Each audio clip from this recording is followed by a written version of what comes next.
अस्सलामुअलैकुम। I hope आप सब खैरियत से होंगे। आज का जो हमारा टॉपिक है वो प्रोग्राम से रिलेटेड है। आज हम देखेंगे सी में प्रोग्राम जो है वो कैसे लिखा जाता है, कैसे राइट करेंगे।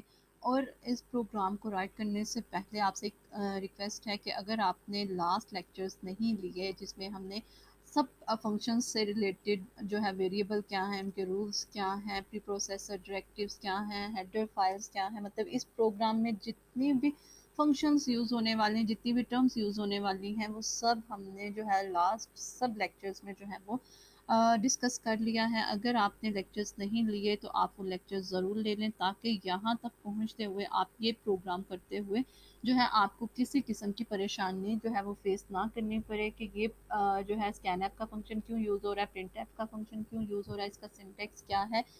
इससे अच्छा है कि आप पहले वाले लेक्चर्स जो हैं वो मस्ट ले लें। आज का जो हमारा प्रोग्राम है वो देखेंगे जी नंबर्स को एक्सचेंज कैसे करेंगे। और इस प्रोग्राम को स्टार्ट करने से पहले आपसे एक छोटी सी रिक्वेस्ट है कि अगर आपने मेरे चैनल को सब्सक्राइब नहीं किया तो चैनल को सब्सक्राइब कर दें और साथ में लगे बेल आइकॉन को भी प्रेस कर दें ताकि आने वाली नई वीडियो का नोटिफिकेशन आपको मिल सके। चलिए स्टार्ट करते हैं। सबसे पहले तो हमने अपने स्टेटमेंट को जो है वो गौर से देखना होता है, ध्यान से पढ़ना होता है कि ये स्टेटमेंट क्या कह रही है। Write a program that inputs two numbers. ठीक है, अब क्या है जी, हमने क्या करवानी है, इनपुट करवाने हैं, यानी यूज़र से हमने नंबर लेने हैं। कितने नंबर लेने हैं? 2 नंबर्स लेने हैं।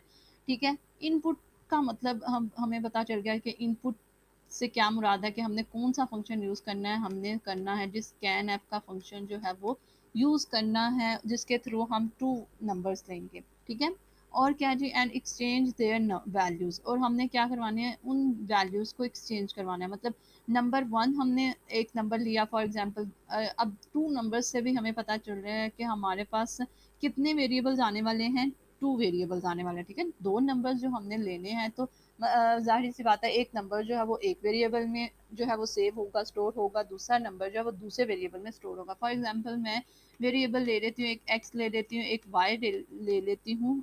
ये क्या है, नंबर्स हैं 2, इनमें क्या आएंगे, 2 नंबर्स आएंगे। एक वैल्यू ए एक्स में आएगी, एक वाई में। आप वेरिएबल के नेम कुछ भी रख सकते हैं, आप नंबर 1 नंबर 2 आप कुछ भी, जिस तरह n1 n2 जिस तरह आपको इजी है आप वेरिएबल के नेम वैसे रख सकते हैं। अभी यहाँ पे हमने क्या लिया जी, एक्स और वाई 2 वेरिएबल्स लिए हैं और इनको जो है अब जो यूज़र ने 2 वैल्यूज़ एंटर कर दिया। अब क्या कह रहे हैं, एक्सचेंज देयर वैल्यूज़, मतलब इन दोनों की वैल्यूज़ आपस में एक्सचेंज करनी है। अब यूज़र ने 10 एंटर किया था, इसमें वाई में जो है वो 20 एंटर किया था। अब ये प्रोग्राम क्या कह रहा है कि 20 जो है वो एक्स में चला जाए और 10 की वैल्यू, एक्स की जो वैल्यू है वो वाई में आ जाए। मतलब वाई की 20 वैल्यू एक्स में चली जाए और एक्स की जो 10 वैल्यू है वो वाई में आ जाए। ये इस लाइन का मतलब है, एक्सचेंज देयर वैल्यूज। ठीक है, हमने एक्सचेंज करवानी है वैल्यूज को। The programme should display the values of variables before and after exchange. कह रहे हैं कि बिफोर मतलब एक्सचेंज करने से पहले भी आपने वैल्यू को डिस्प्ले करवाना है और एक्सचेंज करने के बाद भी जो है वो आपने वैल्यूज़ को डिस्प्ले करवाना है। डिस्प्ले से हमें पता चल गया कि हमने कौन सा मतलब हमने स्क्रीन पर आउटपुट शो करवानी है, डिस्प्ले करवाना है कोई मैसेज, तो हमें पता चल गया जी हमने क्या कौन सा फंक्शन यूज़ करना है, प्रिंट ऐप का फंक्शन यूज़ करना है। ये भी हमें पता चल गया कि हमने कितने वेरिएबल्स लेने हैं, हमारे पास कौन कौन सा फंक्शन यूज़ होने वाला है। ये सब बातें जो है वो हमें पता चल गई हैं। अब देखते हैं जी हम क्या करना है। अब हमने हम प्रोग्राम स्टार्ट करने वाले हैं। हमने प्रोग्राम स्टार्ट किया, हमें पता है सी का स्ट्रक्चर क्या कहता है। सबसे पहले आपने प्री प्रोसेसर डायरेक्टिव्स इंक्लूड करवानी है।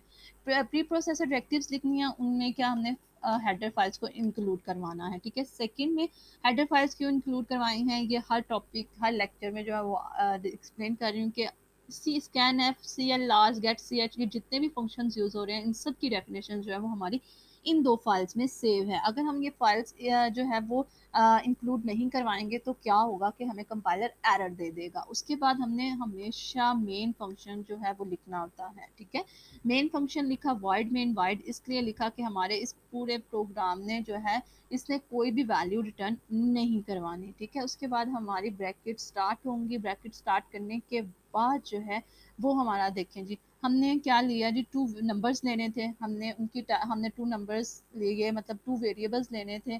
हमने 2 वेरिएबल्स डिक्लेयर करवाए एक्स और वाई। इनकी वैल्यू इनकी डाटा टाइप क्या रखवा दी, इंटीजर, ठीक है। एक्स की भी इंटीजर है, वाई की भी इंटीजर है, इसलिए हमने एक ही लाइन में जो है उनको दोनों को डिक्लेयर कर दिया।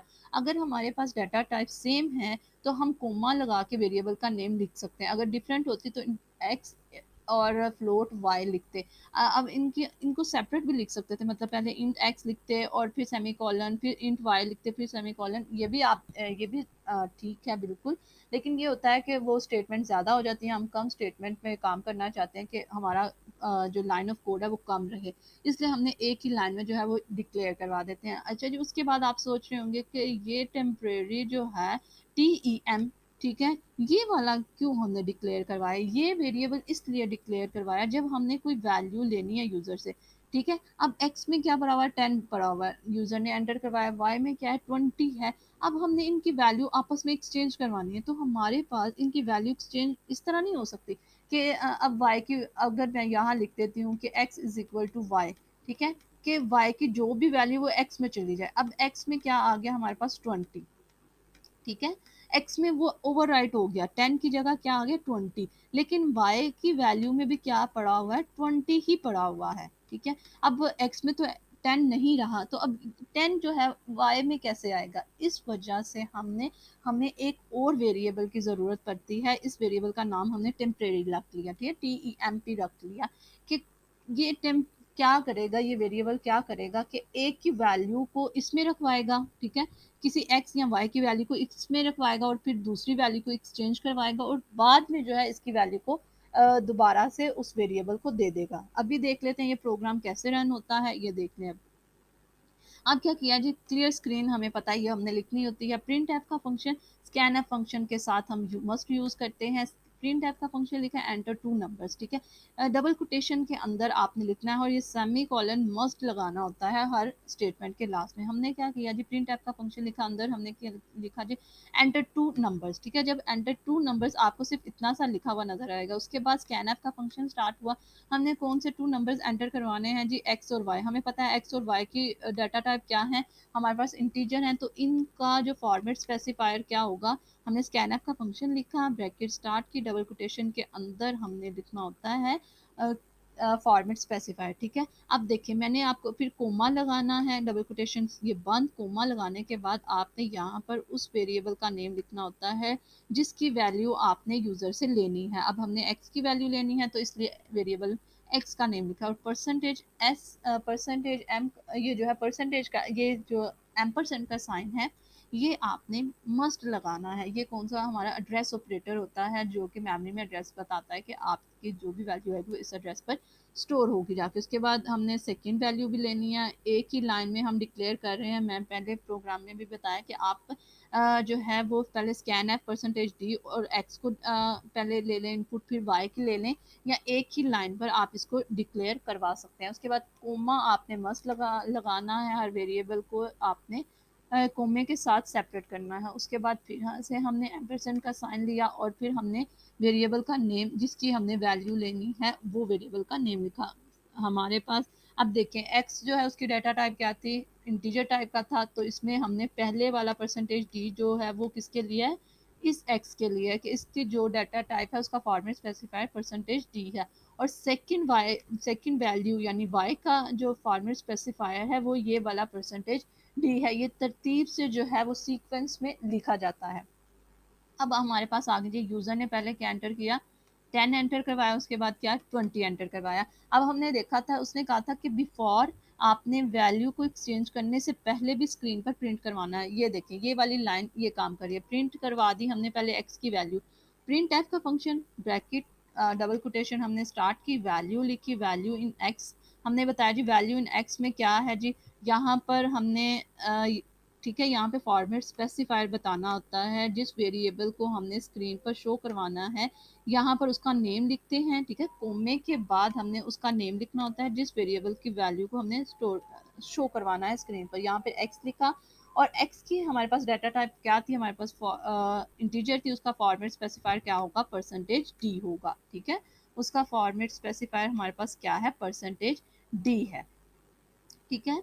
ये इसका एक्स का फॉर्मेट, यहाँ पे वो वैल्यू वेरिएबल का नेम लिखना होता है जिसकी वैल्यू हमने स्क्रीन पर शो करवानी है, एक्स की वैल्यू शो करवानी है। यहाँ पर एक्स हमारे पास इसकी डाटा टाइप क्या है, इंटीजर टाइप का है, उसका जो फॉर्मेट स्पेसिफायर वो हमारे पास क्या बनता है, परसेंटेज डी। और ये जो है हमने एस्केप सीक्वेंस यूज़ किया बैक स्लैश एन, ये किस लिए यूज़ किया जाता है कि हम चाहते हैं कि जो भी हमारी आउटपुट आए उसके बाद कर्सर जो है वो हमारा जहाँ पर जिस लाइन पर प्रिंट कर रहा है वहाँ से हटकर नेक्स्ट लाइन पर मूव कर जाए। इससे क्या, नेक्स्ट लाइन पर कर्सर हमारा मूव कर जाएगा। अब इस लाइन के बाद हमें यहाँ पर एक्स की वैल्यू जो है वो प्रिंट होगी, वो नज़र आएगी, डिस्प्ले होगी। ठीक है, उसके बाद प्रिंट एफ का फंक्शन दूसरा स्टार्ट किया हमने। यहाँ पे क्या जी, value in y, value in y ऐसे ही लिखा हुआ नजर आएगा, वही वाला फॉर्मेट। यहाँ पर हमने वो वेरिएबल का नेम लिखना होता है जिसकी वैल्यू हमने प्रिंट स्क्रीन पर शो करवानी है। और जो वेरिएबल वाई है उसकी डाटा टाइप हमारे पास क्या है जी, प्रिंट इंटीजर है। इंटीजर का फॉर्मेट स्पेसिफाई हमने यहाँ पे एक्सप्लेन करवाना होता है। अब नीचे आना है जी, हमारा मेन मकसद जो है, हमारा इस पूरे प्रोग्राम की मेन लॉजिक कौन सी है, ये चीज़ है इतनी सी जो आपने अच्छे से समझनी है। अब देखें अब क्या होगा, ये सारा कुछ मैं अरेज कर दूं। ये अब प्रोग्राम क्या करने वाला है हमारे पास। अब क्या हुआ, हमने temp temp T E M P temp का के नेम से वेरिएबल ऊपर डिक्लेयर कर दिया। अब हमने क्या कहा है कि टेम्प के वेरिएबल में तुम, अच्छा एक सेकेंड, अब हमारे पास पहले हमारे पास x की वैल्यू थी, x वेरिएबल था, इसके अंदर कौन सी वैल्यू स्टोर थी, 10। ये जो यूजर ने फर्स्ट वाली वैल्यू एंटर की थी ये 10 x में सेव हो गई। y में कौन सी वैल्यू सेव होगी, सेकंड वाली, जो उसने सेकंड में 20 एंटर करवाया, ये वैल्यू इसमें स्टोर थी। ठीक है, अब हमारा प्रोग्राम क्या कह रहा है कि 20 को 10 x की वैल्यू बना दो और 10 को y की वैल्यू बना दो। अगर मैं 20 को, ऊपर अभी मैं समझा के आई थी, अगर मैं 20 वैल्यू x को दे देती हूँ तो x की जो 10 वैल्यू है वो तो रेज हो जाएगी, ओवरराइट हो जाएगा, x में दोबारा से मुझे 10 नहीं मिलेगा। इस वजह से हम इस टेम्प वेरिएबल का यूज करते हैं। अब टेम्प वेरिएबल में क्या किया हमने, क्या रखवा दिया, x की वैल्यू। ठीक है, x की वैल्यू किस में रखवा दी हमने, टेम्प में। x की वैल्यू क्या है, 10। अब टेम्प में क्या पड़ा हुआ है, 10 पड़ा हुआ है। ठीक है, उसके बाद देखिए अब नीचे वाली स्टेटमेंट क्या कह रही है, x की वैल्यू में, x वेरिएबल में y की वैल्यू रखवा दो। ठीक है, ये लाइन क्या बोल रही है कि x की वैल्यू जो है, x का वेरिएबल जो है उसमें क्या रखवा दो, y की वैल्यू। अच्छा जी, y में क्या पड़ा हुआ है हमारे पास, 20 पड़ा हुआ है। ठीक है, 20 पड़ा हुआ है। अब x में क्या आ गया हमारे पास, 20 आ गया। ठीक है, उसके बाद देखिए y वाला वेरिएबल क्या बोल रहा है कि y वाला वेरिएबल में तुम टेम्प में जो भी वैल्यू पड़ी है वो y वाले वेरिएबल में रखवा दो। अब y वाले वेरिएबल में कौन किसकी वैल्यू आ गई, ये टेम्प में क्या पड़ा हुआ था, 10। और 10 क्या कहाँ आ गया, y में। अब देखते हैं, आप ये वाला देखें, हमने स्क्रीन पर सिर्फ इन टू वैल्यूज को जो है वो डिस्प्ले करवाना है। अब देखते हैं हमारी वैल्यूज एक्सचेंज होगी ना, किस वजह से हुई है, इस टेम्प वेरिएबल की वजह से हुई है कि एक वैल्यू हमने पहले इसमें स्टोर करवा दी, उसके बाद हमने दूसरी वेरिएबल की वैल्यू जो है उस पहले वाले वेरिएबल को दी, और दूसरे वाले वेरिएबल को जो हमने टेम्प में वैल्यू रखवाई थी वो वैल्यू असाइन कर दी।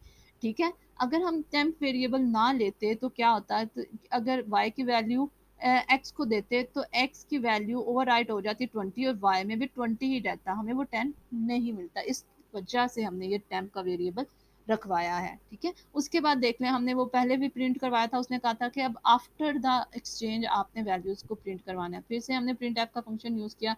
अब लिखा जी value in x after exchange. ठीक है, एक्सचेंज करने के बाद हमारी वैल्यू क्या आएगी, ये देखिए value in x after exchange. हमें पता है परसेंटेज, यहाँ पे फॉर्मेट स्पेसिफायर बताना होता है कौन सी किस टाइप की वैल्यू जो है वो हमारी डिस्प्ले होने वाली है। ठीक है, बैक स्लैश एन क्या करेगा, वो हमारे नेक्स्ट लाइन पर रिजल्ट को शो करवाने के बाद नेक्स्ट लाइन पर मूव कर जाएगा। कोमा लगाने के बाद यहाँ पर हमने उस वेरिएबल का नेम लिखना होता है जिसकी वैल्यू हमने शो करवानी है, स्क्रीन पर डिस्प्ले करवानी है।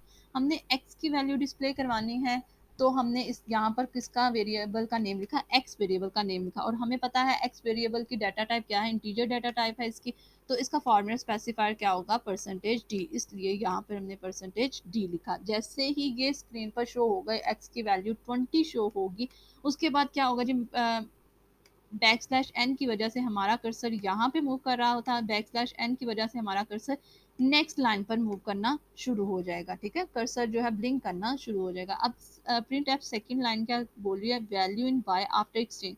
आपको एज इट इज जो है डबल कोटेशन के अंदर जो लिखा होगा वो आपको एज इट इज नजर आ लिखा हुआ नजर आएगा, डिस्प्ले होगा। यहाँ पे फॉर्मेट स्पेसिफायर बताना है और यहाँ पे कोमा लगाया, यहाँ पे उस वेरिएबल का नेम लिखना है जिस वेरिएबल की हमने वैल्यू को स्क्रीन पर शो करवाना है। वाई की वैल्यू को शो करवाना था। वाई की जो डाटा वेरिएबल की डाटा टाइप है वो हमारे पास इंटीजर डाटा टाइप है। इसका फॉर्मेट स्पेसिफायर क्या होगा, हमारे पास %d होगा। आपने यहाँ पर कोमा लगाना नहीं भूलना, ठीक है। हमने यहाँ पर कोमा मस्ट लगाना होता है। ये हमारी फॉर्मेट ये जो है फॉर्मेट स्ट्रिंग को और इसको जो है आर्ग्यूमेंट लिस्ट को सेपरेट करता है। यहाँ पे आपने मस्ट कोमा लगाना है, उसके बाद आपने यहाँ आर्ग्यूमेंट लिस्ट लिखनी होती है। अब ये लाइन क्या करेगी, आपको y की वैल्यू जो है वो डिस्प्ले करवा देगी स्क्रीन पर। उसके बाद आपने गेट ch का फंक्शन लिखना होता है और ब्रैकेट को क्लोज कर देना है। अगर इस प्रोग्राम में आपको किसी भी बात की समझ नहीं आ रही, आप कमेंट सेक्शन में पूछ सकते हैं। अगर ये लेक्चर अच्छा लगा हो तो लाइक करना मत भूलिएगा। दुआओं में याद रखिएगा। अल्लाह हाफिज़।